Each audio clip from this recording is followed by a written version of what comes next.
தென்னிந்திய இயற்கை வேளாண் கூட்டமைப்பு சார்பில் கோவை கொடிசியா வளாகத்தில் தென்னிந்திய இயற்கை வேளாண்மை மாநாடு 3வது நாளாக நடைபெறுகிறது.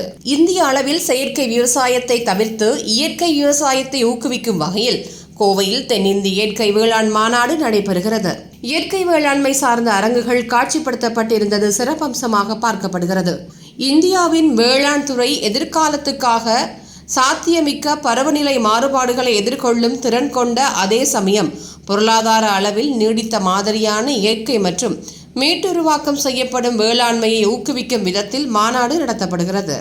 மாநாட்டில் இயற்கை வேளாண்மை சார்ந்த 60க்கும் மேற்பட்ட அரங்குகள் இடம்பெற்றுள்ளன.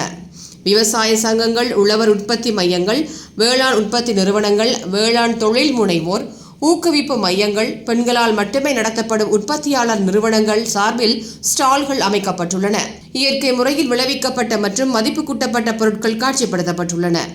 மேலும் இயற்கை உரங்களான மண்புழு உரம், பஞ்சகவ்யம், தசகவ்யம், தாவர வகைகள் என காட்சியில் வைக்கப்பட்டிருந்தன.